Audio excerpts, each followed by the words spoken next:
Goeiemôre broers en susters in gemeente. Baie dankie dat ons ook vanmôre die voorreg het om so by mekaar te kan wees. My gebed is dat die Here ook vanmôre deur sy woord en deur sy gees met ons elkeen teenwoordig sal wees. Geliefdes, net die aankondiginge. Julle het dit daar by die deure ontvang. En daarom gaan ek net enkele dinge hier uitlig vanmôre. Ons gesinsbybelstudie by die ouete huis en by die pastorie is weer aan die gang hierdie week. Ons mannebediening is Dinsdag. Ons sal daaroor met mekaar praat. En dan rondom die kinders wat begin eksamen skryf. Ons wil graag vir hulle sê baie sterkte en mag hulle krag hê en genoeg energie hê om te kan studeer. En om die dinge daar te doen soos wat hulle dit moet doen. Maar dan ook vir die onderwysers wat met die vraestelle en dinge besig is. Ons dink veral aan die matrikulante. Mag die Here regtig vir hulle baie ryklik seën. Ons verjaarsdag soos wat ons dit het. Die 13de, as ek nou reg het, is dit môre. Dan is dit Johan van Aswegen wat môre verjaar. En dan Cindy van der Westhuizen die 17de. En dan 'n jong seun in die gemeente, Armand Burger, die 15de. En dan 'n jong dogter, Leozay Botes, die 14de. So ons wil graag sê baie hartlik geluk vir julle elkeen wat verjaar. Mag die Here vir julle baie ryklik seën. En mag dit vir julle 'n wonderlike jaar vorentoe wees, deur sy guns en sy goedheid en sy genade. Ons doen voorbidding vanmôre vir Duif en Hennelie. Duif is in die hospitaal opgeneem, hy is al 2 weke omtrent in intensief in Pretoria. Hulle sukkel met 'n paar dinge. So ons wil graag vir Duif bid, ons wil vir Hennelie bid. Dit is ook vandag hulle eerste huweliksherdenking. So dis nie 'n mooi, lekker dag in hierdie sin van die spanning en die dinge en die siek wees nie.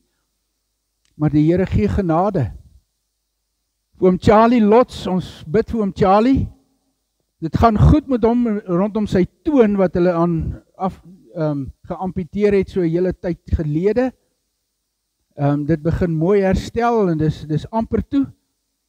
So, maar daar's 'n probleem met een van sy are in sy been, so hy moet hierdie week gaan sodat hulle die aar kan oopmaak, sodat die bloed kan verbeter.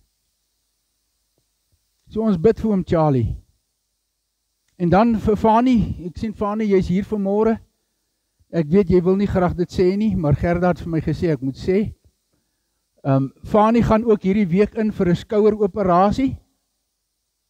Klink vir my as ek dit reg het, Fanie, en julle moet vir my help. Al 2 skouers se spiere is geskeur, maar die linkerhand arm skouer is meer 'n probleem, so hulle gaan dit regmaak hierdie week. En dan gaan dit natuurlik die herstelfase wees ensovoorts. So Fanie, ons bid vir jou, ons bid vir oom Charlie, ons bid vir Duif en Hennelie, en ons bid vir enige een wat nog steeds voorbidding nodig het. Ag, en daar's baie dinge waarvoor ons kan bid, so vra dat die Gees julle sal begelei daar rondom. Geliefdes, ek het hier weer 'n prentjie saamgebring wat ek al so 'n paar Sondae met julle gedeel het. Prentjie van 'n kind wat op 'n ouer of 'n grootouer se skoot sit en waar daar liefde en vertroeteling is. Ons het in die begin vir mekaar gesê, hierdie prentjie gaan daaroor dat hierdie klein ding moet groei sodat hy 'n beeld kan word van 'n pa of 'n ma of 'n ouma of 'n oupa. Gesonde ontwikkeling. Kom ons raak stil as ons so voor die Here is vanmôre. En ons gee dit alles wat binne in ons is aan die Here oor. Vader, ons herinner ons aan hierdie teksgedeelte in Jesaja 53 wat vir ons kom sê, oor ons oortredings is Jesus deurboor. Oor ons sonde is hy verbrysel. Die straf wat vir ons vrede moes bring, was op hom. En deur sy wonde het daar vir ons genesing gekom. Mag ons vanmôre, Vader, die vrede van God ervaar. Amen. Geliefdes, die Here Jesus het gesê in Johannes 14, vrede laat ek vir julle na. My vrede gee ek vir julle. En die vrede wat ek vir julle gee, is nie die soort vrede wat die wêreld gee nie. Julle moet nie ontsteld wees nie. En julle moet nie bang wees nie. Geliefdes, ons gaan vanmôre weer 'n bietjie verder voort met Galasiërs hoofstuk 5. Daar was nou so 'n paar twee Sondae se onderbreking, maar ons gaan nou verder voort met Galasiërs 5. Kom ons buig net ons hoof, ons woord van die Here oop het. Ore na U toe in diepe dankbaarheid, omdat U ons lief het, omdat U vrede deur U Gees, dit laat uitborrel. Dankie dat ons vanmôre oopmaak en kan lees hoe U wil hê ons moet lewe. Dankie dat U vir ons rig, dankie dat U vir ons vorm, dankie dat U vir ons roep om aan U gehoorsaam te wees. Want dit is juis wanneer ons gehoorsaam is, wat die wil van God realiseer in ons elkeen se lewe. Vader, ons bid vir hierdie gemeente, ons bid vir hierdie gemeenskap, ons bid vir hulle wat siek geword het, ons bid vir Duif en Hennelie. Ja, Vader, ons bid dat U vir Fanie in die hande sal neem, waar hy moet gaan. Ons bid vir oom Charlie, wat met hospitaal toe gaan. Ag, mag U guns en U goedheid en U genade net oor hulle elkeen wees. En mag U woord in hulle lewe die krag wees, wat deur die Gees gebruik word, om vrede te bring, te midde van die omstandighede. Vader, ons wil nou kom bid en kom vra, dat U woorde vir ons sal oopmaak. Ons het so nodig, dat U vir ons sal help. In Jesus se naam bid ons hierdie dinge. Amen. Maar mag vanmôre se boodskap vir my en vir jou help, om ook wanneer ons nie meer krag het nie, by God die krag te vind. En daarom wil ek graag saam met julle hierdie gedeelte lees, Galasiërs 5. En ons gaan saam lees vers 16 tot by vers 18, en dan weer vers 22 tot by 25. So ons het nou al 'n paar keer oor hierdie gedeelte met mekaar saamgesels, so ons gaan vanmôre 'n bietjie verder met mekaar gesels. Galasiërs 5 vers 16. Wat ek bedoel is dit: laat julle lewe steeds deur die Gees van God beheers word, dan sal julle nooit soeg voor die begeertes van julle sondige natuur nie. Wat ons sondige natuur begeer, is in stryd met wat die Gees wil. En wat die Gees wil, is in stryd met wat die sondige natuur begeer. Hierdie twee staan lynreg teenoor mekaar, en daarom kan julle nie doen wat julle graag wil nie. Maar as julle deur die Gees laat lei, staan julle nie meer onder die wet nie. Die vrug van die Gees Daarteenoor is liefde, vreugde, vrede, geduld, vriendelikheid, goedhartigheid, getrouheid, nederigheid en selfbeheersing. Teen sulke dinge het die wet niks. Die wat aan Christus behoort, het hulle sondige natuur met al sy hartstogte en begeertes gekruisig. Ons lewe deur die Gees en laat die Gees nou ook ons gedrag bepaal. Moenie verwaand wees nie, mekaar uittart of op mekaar afgunstig wees nie. Ons gaan net hierdie kort gedeelte met mekaar saam lees.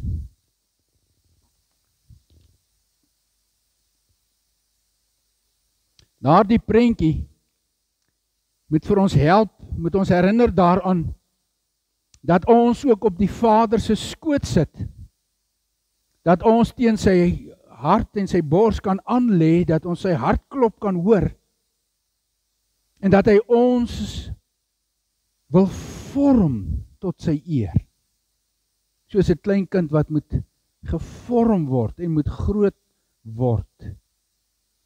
En ons het begin 'n tyd gelede met hierdie tema, hoe skep die Skeppergees 'n nuwe jy?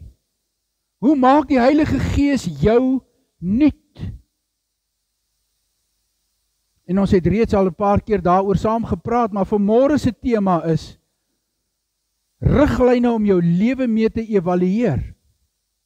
Die vrug van die Gees is vrede. Die vrug van die Gees is vrede. Nou geliefdes, omdat dit 'n reeks is, het 'n mens so 'n koppeling na die voriges toe, en daarom wil ek net baie vinnig terugkoppel, en vir julle weer net herinner en bewus maak daarvan, dat na wedergeboorte, deurweek die Heilige Gees elke faset van ons lewe. Ons word deur die Gees van God ingeneem. Ons word gevul met die Gees. Ons word gedoop met die Heilige Gees. En die Heilige Gees begin so suurdeeg deur ons hele lewe beweeg. En elke faset raak hy aan deur sy vernuwende werk in die Here Jesus Christus. En daarom het ons mekaar herinner aan Kolossense 3 wat sê, ek en jy as wedergebore kinders van die Here ontwikkel algaande hierdie nuwe karakter wat ons reeds in die Here Jesus is. Want die Heilige Gees maak ons nou bewus, soos wat ons hier ook gelees het, van die daaglikse stryd wat aan die gang is. Daaglikse stryd tussen die vlees, die sondige natuur wat alreeds gekruisig is, en wat alreeds, soos wat die Here Jesus sê, onder sy heerskappy staan en nie kan doen wat hy wil nie, en die Heilige Gees aan die ander kant. Daaglikse stryd wat hier binne in my en jou woed. Moet ek nie, mag ek nie. Hoor ek die stem van die Here, hoor ek nie die stem van die Here nie. Is dit uit myself uit, of kom dit van die Here af? Ek dink julle is almal bewus van hierdie ding wat binne in ons woed. Maar nou sê hierdie gedeelte vir ons, daar is 3 geestelike realiteite wat baie sterk rol speel in ons ontwikkeling om te word soos wat Jesus is.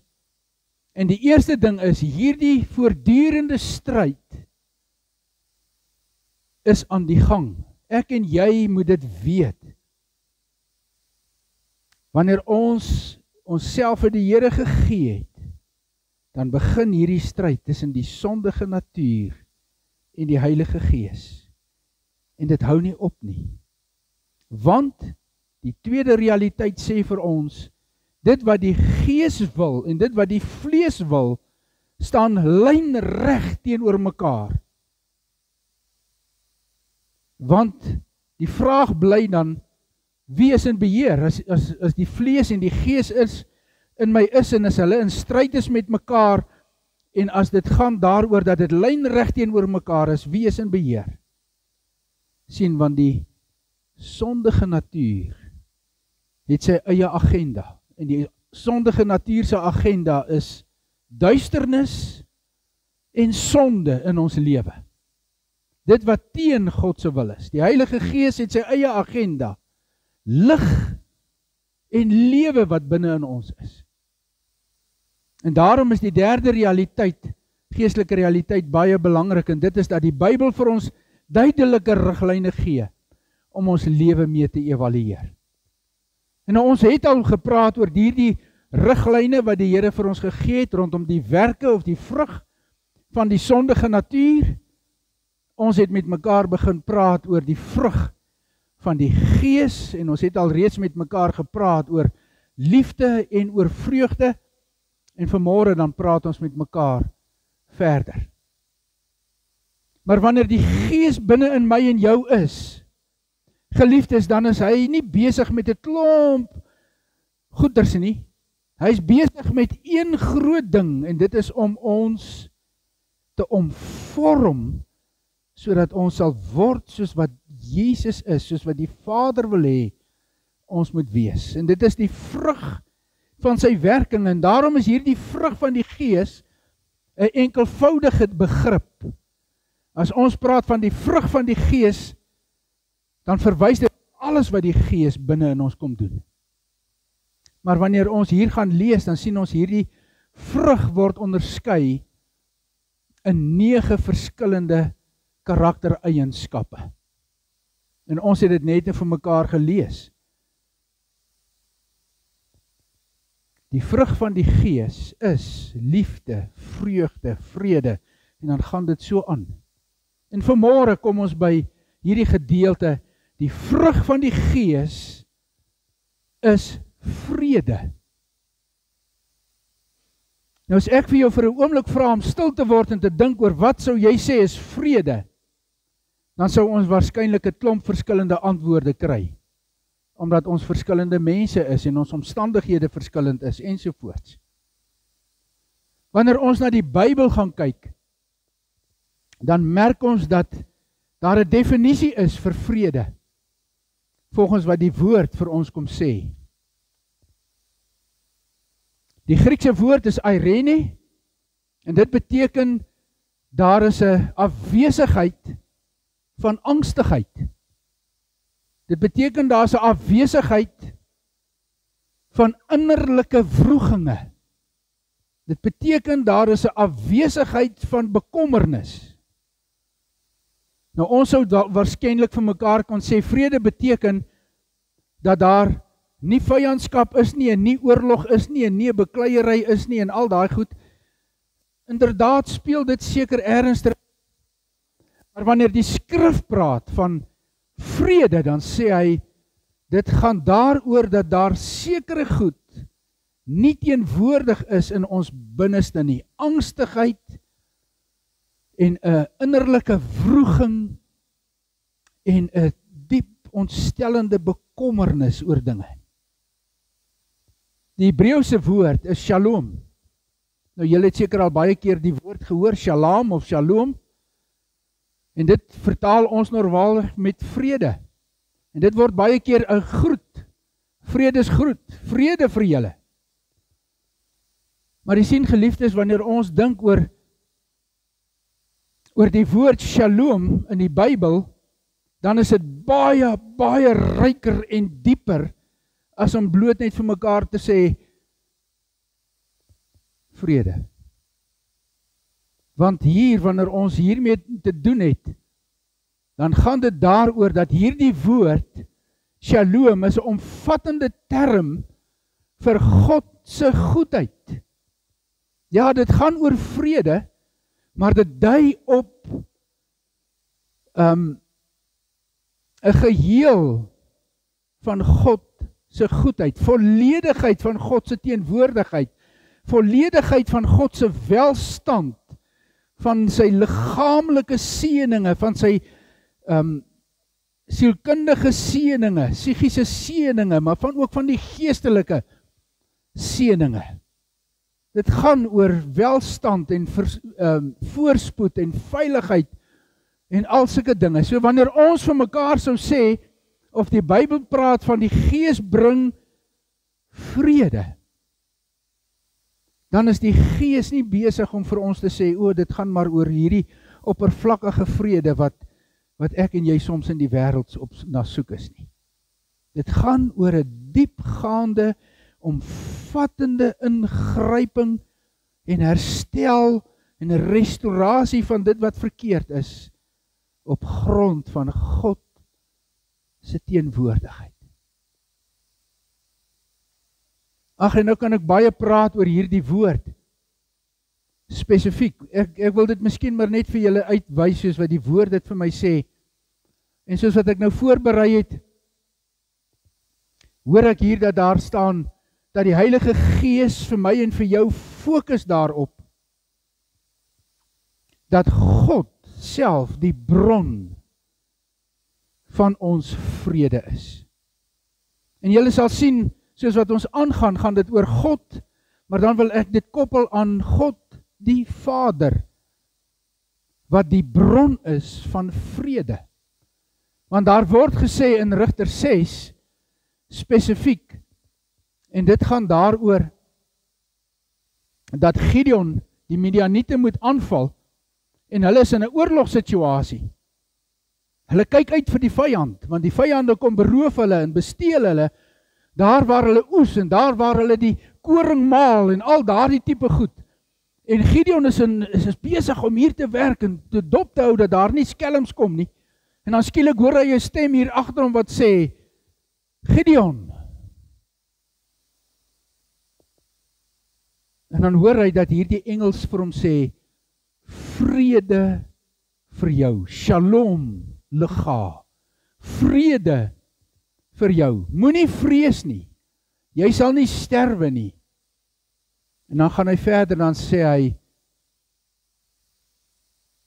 of sê die woord, dat Gideon het 'n altaar gebou vir die Here, en dan noem hy hierdie altaar, die Here is vrede. Die Here is vrede. In die 83 vertaling sê net, wees gerus, die Here gee rus, of die Here gee vrede. Maar dis iets anders as om vrede te gee, as om te sê, ek is vrede. So die Gees, as hy vir ons sê, die vrug van die Gees is vrede, dan herinner die Heilige Gees ons daaraan dat God die Vader self vrede is, en daarom ook kan vrede gee. Sien, ons sê partykeer, vrede beteken die afwesigheid van swaar kry, of die afwesigheid van oorlog, of die afwesigheid van vyandskap, en dis bietjie negatief gestel. Die positiewe wat daaruit kom is natuurlik, dat vrede, shalom, gaan oor God se ryke seëning en teenwoordigheid. In 2 Samuel 11 lees ons vers 7 van Dawid. Hulle is weer eens in 'n oorlogssituasie. Die manne is so daar op die oorlogsveld. Uria se vrou is besig om te bad. Dawid is op die dak van sy paleis en hy kyk af en hy begeer. En hy doen sonde. Julle ken daardie hele verhaal. En wanneer hy hoor, hy's in die moeilikheid, Batsheba is swanger, dan sê hy, laat vir Uria huis toe kom, want ek het 'n plan, as hy sy vrou toe gaan, dan is ek vry. Hulle het nie daardie tyd al die slim tegnologie gehad wat ons vandag het. Sien geliefdes, maar wanneer Uria by die huis by Dawid kom, dan vra Dawid vir hom die volgende.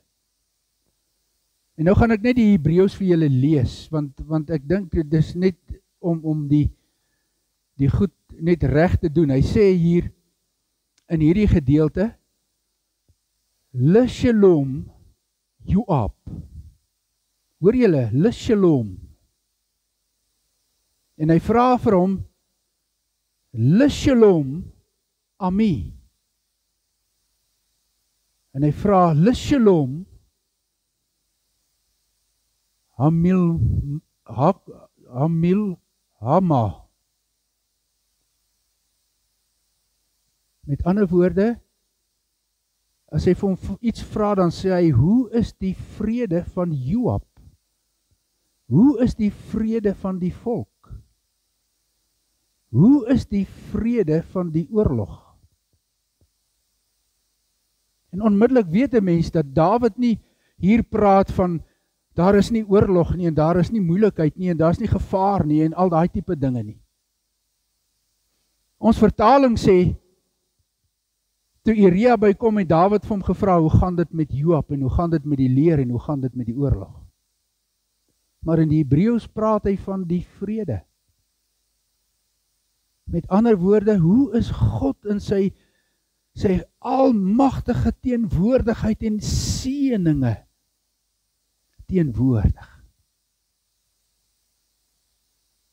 Die Vader is die bron van my en jou vrede. Ons kan dit gaan lees in Romeine 15. God van vrede sal met julle almal wees. Filippense 4, julle ken dit. Hier staan geskrywe, en wat julle geleer het en ontvang en gehoor het en in my gesien het, doen dit.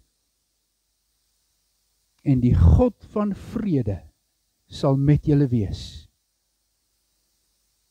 As ons op die Vader se skoot sit, dan ontvang ons sy volle rykdom, teenwoordigheid, herstel, restaurasie. En dis waaroor dit hier gaan. En dan fokus die Heilige Gees ons aandag ook daarop dat die Here Jesus Christus ons vrede is.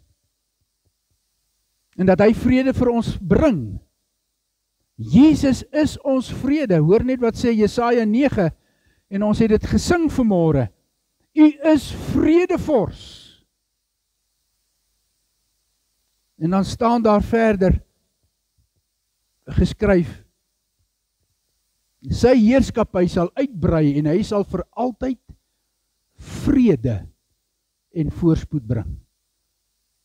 Weereens, wanneer God praat van vrede, dan sluit dit nie swaar kry en moeilike omstandighede uit nie. En ons sal net nou weer 'n bietjie dalk daarby terugkom. Hy sê in Jesaja 53 vers 5, oor ons oortredinge is hy deurboor, oor ons sonde is hy verbrysel, die straf wat vir ons vrede moes bring, was op hom. Jy sien, daar staan geskryf in Johannes 14, vrede laat ek vir julle na, my vrede gee ek vir julle, al haat die wêreld julle. Daar staan in Romeine 5 vers 1, God het ons dan nou vrygespreek, deurdat ons glo. Daarom is daar nou vrede tussen ons en God, deur ons Here Jesus Christus. Vrede wat God kom gee, en wat die vrug is wat die Heilige Gees bewerk, gaan nie maar net oor 'n oppervlakkige rustigheid en kalmte tussen mense nie. Dit gaan oor 'n diepgaande proses waarin herstel en verlossing en restaurasie en die goedheid en die guns van God uitgestort word. Sien geliefdes, die Vader is die God van vrede. Jesus is ons vrede, want hy bring vir ons vrede. Die Heilige Gees fokus ons aandag daarop, dat deur sy inwoning die vrug van vrede binne in ons teenwoordig is. Met ander woorde, die Heilige Gees self bewerk die vrede wat in Christus en in die Vader is, sodat dit deel word van ons lewe. En daarom kom hy in sy woord, en dan sê hy vir ons, deur die Gees is daar blywende vrede. En ek het dit nou al 'n klomp kere aangeraak, geliefdes, maar die Heilige Gees vestig ons aandag daarop. Vrede wat God gee, is anders as die vrede wat die wêreld gee. Want die wêreld gee vir ons vrede, skynvrede, Ons bly net uit mekaar se pad, want dan is daar vrede. Maar daar's geen herstel nie. Daar is vrede tussen my land en die ander land. Maar ons moet net nie oor mekaar se drempels trap nie. Daar is vrede in Israel en Gaza. Want Israel het op hierdie stadium die oorhand. Sien geliefdes, menslike vrede is nie blywende goddelike vrede nie. Want dit is anders as dit wat die wêreld gee.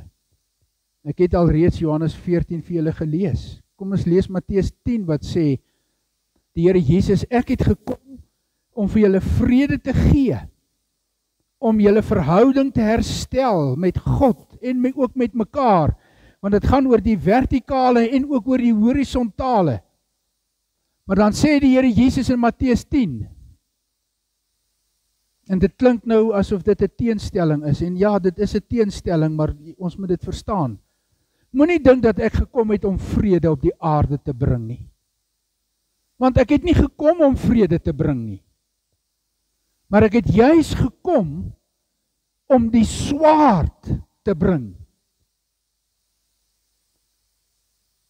Want ek het gekom om tweedrag te bring tussen man en sy vader, tussen 'n dogter en haar moeder, tussen skoondogter en skoonmoeder, ja, tussen 'n man en sy huismense, sal sy vyande wees. Sien geliefdes, want hierdie tweedrag, hierdie swaard wat die woord van praat is, wanneer hulle lewe vir God, of sy of haar lewe vir God gegee het, en iemand anders het nie, dan is daar onvrede. Want die vrede wat God bring, gaan oor 'n verhouding met God wat herstel, en 'n verhouding met mense wat herstel. Die Heilige Gees sê vir ons, dat ek en jy, ek is nou heeltemal ver agter met hierdie transparant nie. Die Heilige Gees sê vir ons, dat hy bewerk vrede wat te midde van moeilike omstandighede. Hy bewerk ware vrede te midde van moeilike omstandighede. Sien, siekte bring angstigheid. Die dood bring angstigheid. Oorlog bring angstigheid. Maar te midde van die siek wees en te midde van dood en te midde van die seer in hierdie wêreld, kan daar ware vrede tussen my en God wees. Die Heilige Gees wil hê, ek en jy moet dit besef vanmôre, dat ons omstandighede bepaal nie ons vrede nie. Ons omstandighede is buitekant. God se vrede is deur sy Gees binne in ons en deur sy woord. En daarom gee dit vir ons krag, gee dit vir ons energie, gee dit vir ons hoop, gee dit vir ons moed. Sien geliefdes, wanneer ons dit vir mekaar sê, dan sê Psalm 4, ek wil in vrede gaan lê, en met eens aan die slaap raak, want U, o Here, U laat my in veiligheid woon.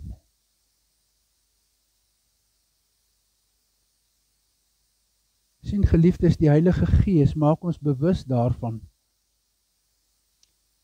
dat ons in goeie omstandighede 'n valse vrede kan ervaar. Wanneer dit met ons goed gaan, kan ons valse vrede ervaar. Dit gaan met my goed. Ek het nie moeilikheid nie. Ek het genoeg kos, ek het genoeg klere, ek het 'n voertuig, ek kan doen wat ek wil. Ek kan gaan vakansie hou en wat ook al. So dit is goed. Maar jy sien, daar staan in die skrif 'n gelykenis van 'n jong man. Lukas 12, 'n jong man. Hy het vir die Here Jesus gevra, wees asseblief regter tussen my en iemand anders. En toe die Here Jesus vir hulle gesê, maar wie het my aangestel as julle regter? En dan sê die Here Jesus, pas op en wees op julle hoede vir elke vorm van gierigheid, want 'n mens se lewe is nie afhanklik van die oorvloed van sy besittings nie. En toe vertel hy hulle hierdie gelykenis. 'n Ryk man se grond het goed gedra. Hy het by homself gedink, wat moet ek doen? Ek het nie plek om alles te bære nie, ek sal vir my groot skure bou, en ek sal alles in die skure by mekaar maak, en ek sal vir jare dit geniet. En dan sê die Here Jesus hier, in die gelykenis, maar God het vir hom gesê, jou dwaas, vandag nog sal jou lewe van jou weg opgeëis word, en wie kry dan alles wat jy by mekaar gemaak het? So gaan dit met hom wat vir homself skatte vergader en nie ryk is by God nie. Ja, ons moet waak teen valse gevoel van vrede.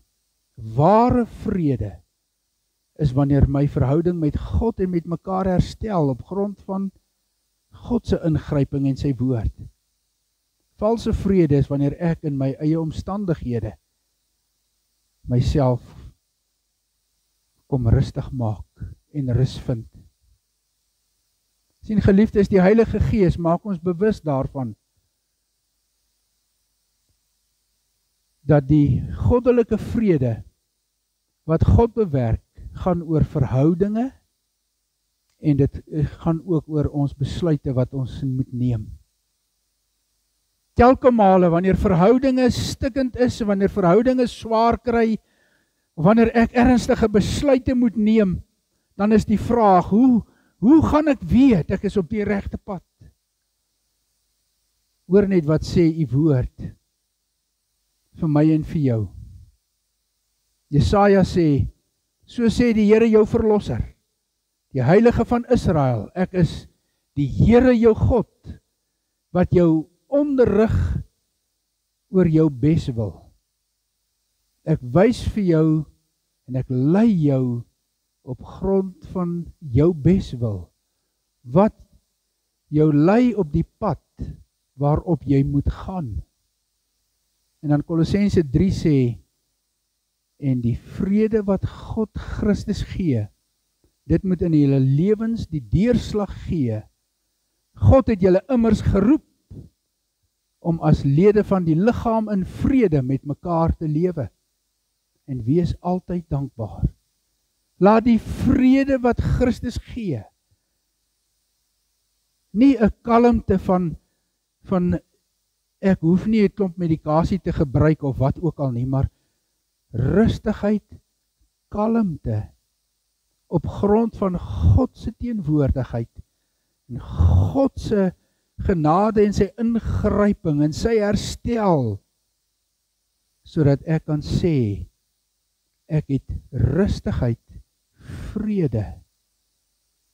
Ek is nie in my binneste in 'n warboel nie. Ek is nie angstig nie, want God is in beheer in my lewe. Sien geliefdes, as ek en jy dit gevat het, dan maak die Heilige Gees ons daarvan bewus dat hy ons bemagtig om vredemakers te wees. Hy bemagtig ons om vredemakers te wees. Matteus 23 sê, as jy jou gawe gaan gee, en jy raak bewus daarvan dat daar 'n broer is wat iets teen jou het, los jou gawe en gaan maak vrede.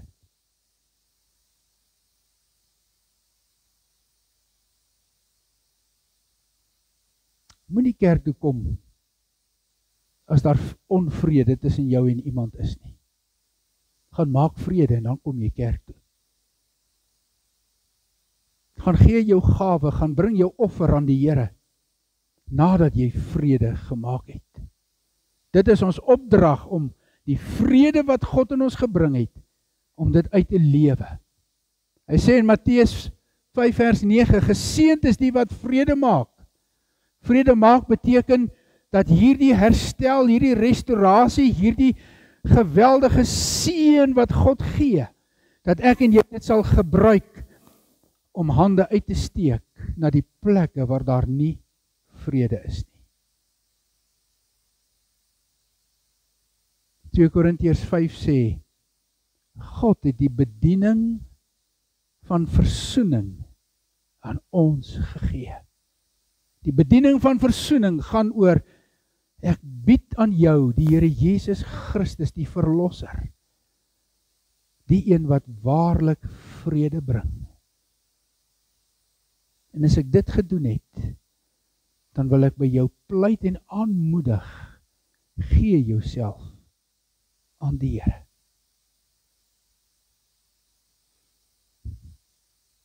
Geliefdes, my gebed is dat die Here regtig vir ons sal help om vrede te lewe. Ons Vader, ons kom na U toe en ons bid vanmôre dat U vrede oor ons elkeen sal wees en dat U vrede kenmerk sal wees van hierdie gemeente. Ons bid dit in Jesus naam. Amen. Mag God ons wees en ons seën. Mag hy tot ons redding verskyn, sodat sy dade oor die wêreld bekend mag word, sy reddende krag onder al die nasies. Geliefdes, die Here seën vir julle en mag julle in die vrede van die Here lewe. Geniet julle dag, geniet julle week, die Here seën vir julle.